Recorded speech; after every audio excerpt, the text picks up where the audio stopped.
we had a supporters meeting back at the start of the season down in McDowell's, and the one thing that came across to me that night was how important it was that the supporters could see that the team was trying and that they were giving their best every week. And that's an ethic that I have in my life. I give 100% every time I do something. You can't give more than 100%, and I promised the supporters that night that they would see a team who were going to try, that would have a bit of pride in playing for Pats, that it wouldn't be about money in this club anymore. You know, I look for players who have the character, the right attitude, and with that then comes that comes after that. Then the financial rewards come, because if the team is doing well, there's more money available.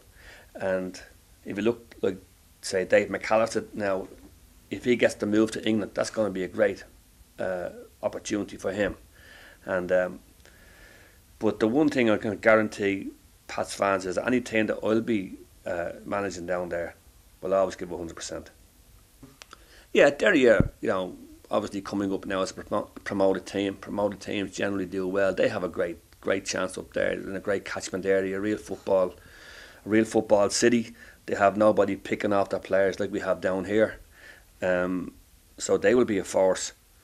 Obviously, Rovers seem to be the only show in town at the moment, if you're to believe all you're reading the papers and listening to different pundits. And then you have Sligo.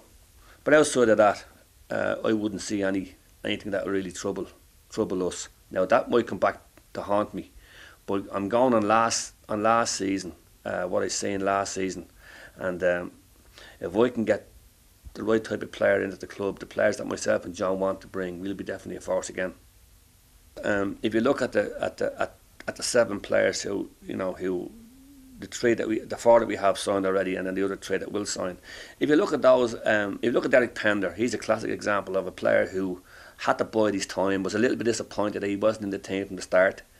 But I went for experience at the start, especially in the Southampton Cup against Linfield, and he had to bide his time. But I think he got in against Dundalk, and then he got a good run in the team, and then we brought Damien Lynch back in at different stages, but Derek ended up having a great season for us. I'll never forget the 2 tackles he made in the final match of the game down in Sligo. The final match of the league, down in Sligo. Absolutely brilliant, and it summed up his season. He's another really 100% man, week in, week out. Not really a spectacular player, but one that gives you 7, 8 out of 10 every week. And for me, he was absolutely tremendous. Chris Benyon, in fairness to him, came to us in the window. Didn't have much opportunity because Gary Rogers had a great season. If you look at Gary last season compared to the season before, there was no comparison. Really done really well for us.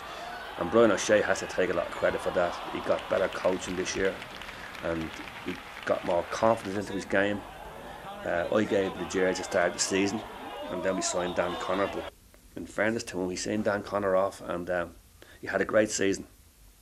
Then you have someone like Dave Mulcahy. I mean, what can you say about him that hasn't been said already? He'd probably be best remembered for the first Electricity League player to score a goal at the Aviva Stadium against Man United. Typifies everything I'm looking for in the player. A great lad. Had a great season for us. Then you go on to Derek Doyle. Derek had fallen by the wayside kind of when he left UCD. But he's a player that I had a lot of confidence in.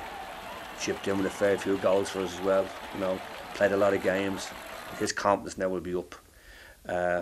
Danny North.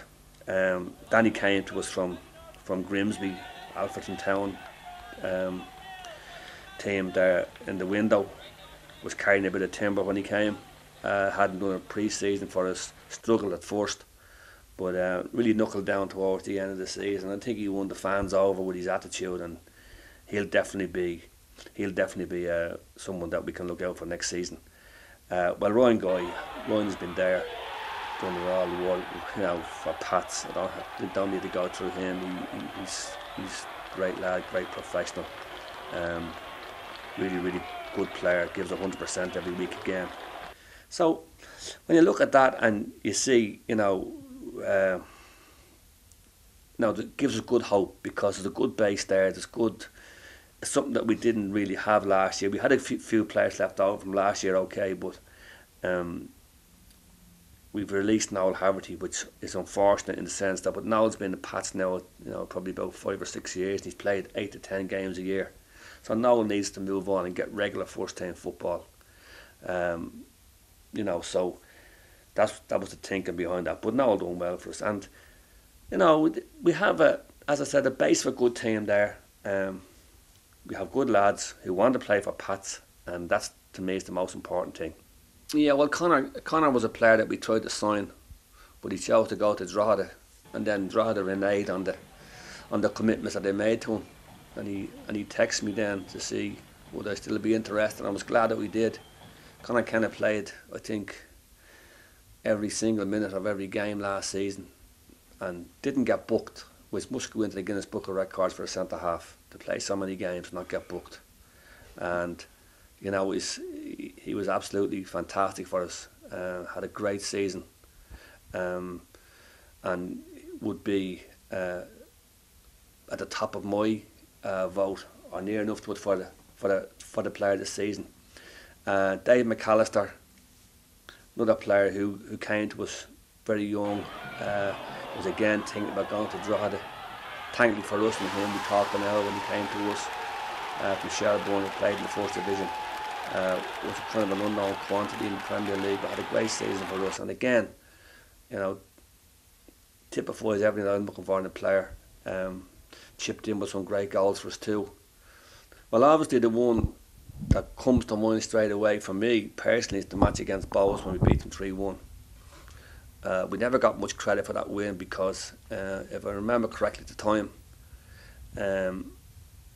when Garrett Coughlin was injured, a lot of the pundits and the newspapers said that Bohs lost their focus and that the injury gave us a lift. Well, I like to think that the injury compounded our desire to win that match. We were well geared up for that game, and we played really well, and that was the win that probably gave me the most satisfaction, along with the one out in Fingal in the league when we beat them 3-2 that night with a late goal from Derek Doyle. Probably the most dramatic game was Dave Mulcahy's injury time winner against Bohs.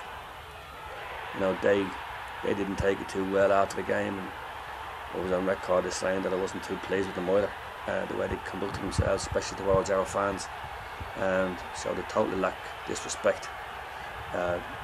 Didn't do their business right, but that was a great draw. Then after that, there's a few more games come to mind, but obviously that match against Bohs stands out for me. I think M&S are having a competition next week and some mascots are having a race. What do you think about managers having a similar race? Would you be in for it? I'd be in for any kind of a race. There's a few in particular I'd take great satisfaction in leaving behind me. But as long as it wasn't over 50 yards, I'd be grand. And the cup final this weekend, you think you'd be away, but who's your money on?